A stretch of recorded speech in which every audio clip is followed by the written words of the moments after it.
Essa segunda parte do estudo sobre adoração. Então vejamos bem, quando a gente pega essas figuras do Antigo Testamento, essas figuras do templo, sabe, que não são muito interessantes, que não chamam muito a nossa atenção, mas deveria chamar. Quando a gente pega isso daí, por exemplo, o altar do holocausto, onde se queimava as gorduras, e o altar do holocausto era algo que satisfazia ao Senhor.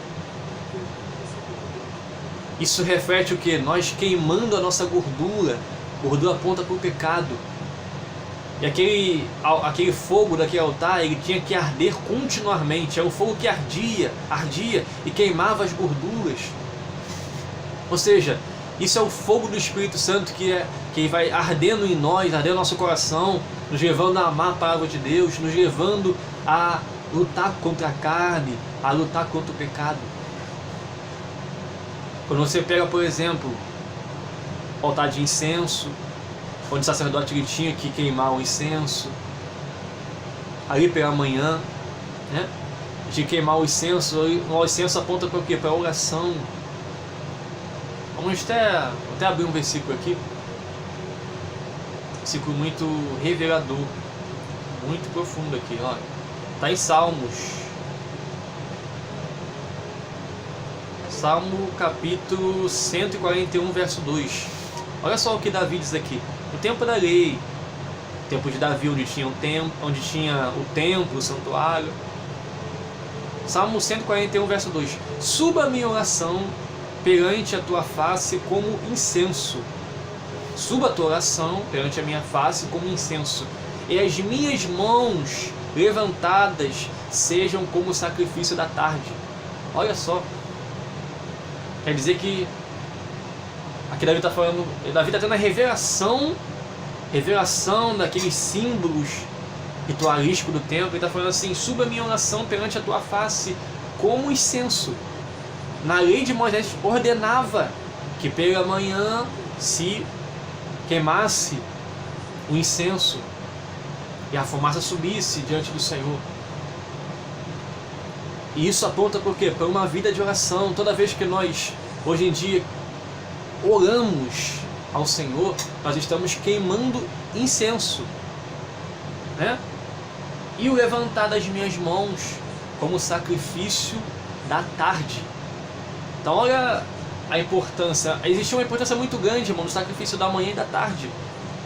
Isso é chamado de sacrifício contínuo. Isso não podia deixar de ser feito.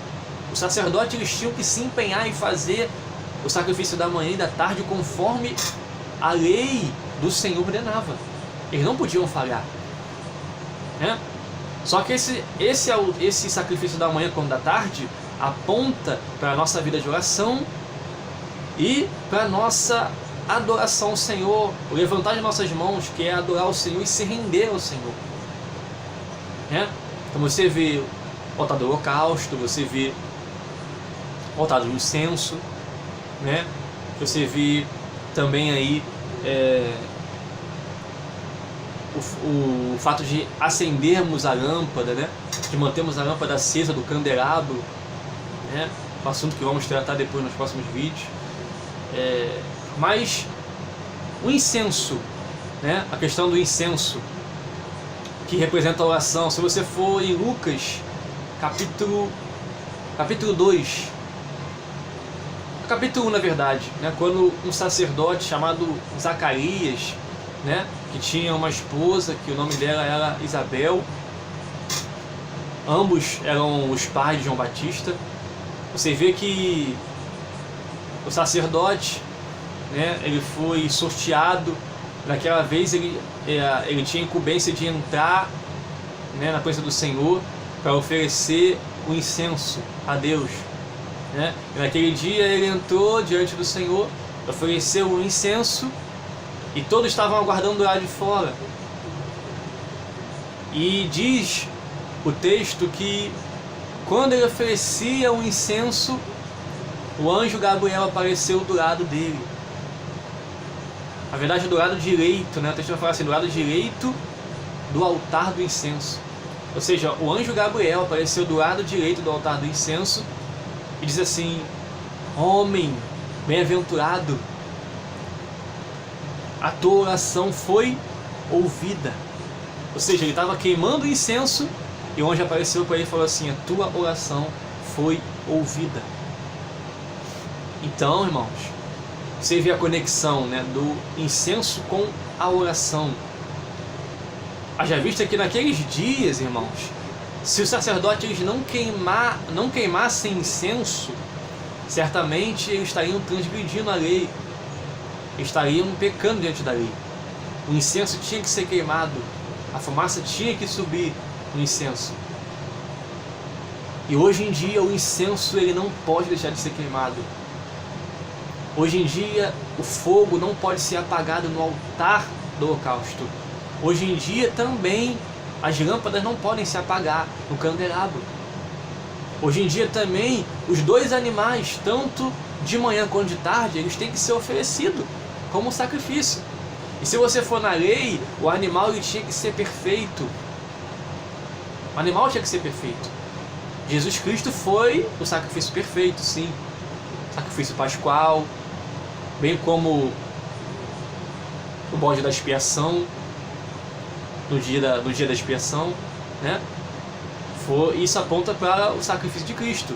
Mas o sacrifício contínuo, todos os dias, onde todos os dias os animais têm que ser tragos, um de manhã e um de tarde, para assim cumprir o sacrifício contínuo. Esse sacrifício somos nós. Todos os dias nós somos entregues à morte pelo amor de Cristo. Então nós, como sacrifícios, todos os dias temos que ser oferecidos ao Senhor. E você vai ver também na lei que Deus ele não aceitava o animal imperfeito, ele não aceitava o animal com defeito nos olhos, um animal caolho, um animal com uma orelha maior do que a outra, um animal com algum defeito, uma pata maior do que a outra, enfim, qualquer defeito físico no animal não é aceitável diante de Deus. Deus não aceitava. Inclusive Deus ele reclama muito isso no profeta Malaquias. Se você for lá, você vai ver que Deus ele não estava aceitando o sacrifício do sacerdote. O povo trazia para o sacerdote sacrifícios com corpo defeituoso. Os sacerdotes eles aceitavam aquilo dali, porque eles tinham que comer a carne do animal. Eles viviam disso, eles se alimentavam disso. Então eles se aceitavam com interesse, sendo que a lei de Deus não permitia que eles aceitassem. Mas eles aceitavam, porque eles tinham interesse nisso. Só que Deus não aceitava nenhum defeito no corpo daquele animal que ia ser oferecido em sacrifício. O que isso quer dizer conosco hoje em dia? Quer dizer conosco quando nós fomos acender o incenso como sacerdote, quando nós fomos, irmãos, acender o incenso, quando nós fomos colocar o azeite no candelabro, nas lâmpadas, para acender as lâmpadas, como sacerdote, que temos que fazer isso. Quando nós formos fazer isso, irmãos, nós não podemos ir de qualquer jeito. Paulo disse: apresenteis o vosso corpo como sacrifício vivo, santo e agradável a Deus, que é vosso culto racional. Quer dizer que nós temos que apresentar o sacrifício. O sacerdote, ele tinha que pegar o sacrifício e apresentar. E quando ele apresentava o sacrifício, ele cortava a cabeça do animal, para tirar o sangue tudo do animal primeiro, e depois que tirasse o sangue, ele ia tirar a carne, separar a gordura. Primeiro tirava o sangue do animal, tirava todo o sangue para que não houvesse nenhum sangue na carne, porque não podia se comer carne com sangue. Todos esses detalhes, irmãos, tinham que ser cumpridos. Então o sacerdote ele oferecia, primeiro ele apresentava a Deus, né, o animal, apresentava ao Senhor, como quem pudesse dizer assim: olha, tá vendo aqui? Tem nenhum defeito. Depois de apresentar, ele cortava. E Paulo diz assim: apresentei os vossos corpos como sacrifício vivo, santo e agradável a Deus. Então nós, como sacerdotes, temos que apresentar a nós mesmos, nosso corpo, como sacrifício ao Senhor. Mas só que tem que ser sem defeito. Não pode ter os olhos com defeito, não pode ter a boca com defeito, não pode ter os ouvidos com defeito, não pode ter as mãos com defeito, os pés com defeito. Então quer dizer que a nossa adoração, irmãos, para ser aceita, para ser agradável a Deus, para subir como cheiro suave a Deus, nós temos que apresentar ao Senhor um corpo. É um corpo, não vou dizer perfeito, mas um corpo sendo aperfeiçoado. Entra a questão do mortificar da carne, né? Por quê? Olha só, veja bem, Nós podemos tornar nossos olhos impuros. Nós podemos tornar nossa boca impura. Podemos tornar nosso ouvido impuro, as nossas mãos impuras, nossos pés impuros, olhando para as coisas com impureza, falando coisas ruins, lançando maldições, né? Nossos ouvidos ouvindo coisas erradas e se agradando em ouvir coisas erradas, as nossas mãos agindo com injustiça, nossos pés pisando em lugares errados, a nossa cabeça, né? A nossa mente cheia de impurezas, cheia de contaminações. Ou seja, quando a gente apresenta o nosso corpo assim, a cada dia ao Senhor, é dizer que esse sacrifício ele está defeituoso. Quer dizer que esse sacrifício ele está com deficiências. E você vai ver em Malaquias que Deus não aceitava o sacrifício com deficiências físicas, mas agora espiritual, né? Quando nós apresentamos nosso corpo ao Senhor, o apóstolo Paulo diz que tem que ser como? Como sacrifício vivo, santo e agradável a Deus. Então veja bem isso daqui, né? Nosso sacrifício tem que ser feito como? Temos que apresentar o nosso corpo como sacrifício vivo, santo e agradável a Deus. É um desafio muito grande, irmãos. É um desafio muito grande. Não é fácil mesmo. Se eu disser que isso é fácil, irmãos, eu estaria mentindo. Isso é muito difícil. Lutar contra a carne, lutar contra o pecado é muito difícil. Mas isso faz parte da adoração a Deus. Deus está atrás de verdadeiros adoradores que adorem Ele em espírito e em verdade. Deus está atrás de verdadeiros adoradores. Como eu disse para aquela mulher samaritana, não é mais no monte, esse monte aí, onde os samaritanos adoram, onde as 10 tribos perdidas estão adorando. Não é lá na Judéia, em Jerusalém, onde estão oferecendo sacrifícios contínuos, onde estão fazendo as festas. Não. Mas a adoração que eu quero é outra. Ele apontou para a cruz, onde ele levantou um novo santuário, ele derrubou aquele santuário, e em 3 dias ele levantou um novo santuário, o seu corpo, que é a sua igreja hoje. Nós somos a igreja do Senhor, e nós somos o corpo de Cristo, e nós somos o santuário, o templo do Espírito Santo, e nós somos sacerdotes, e nós somos o próprio sacrifício. Sacrifício contínuo.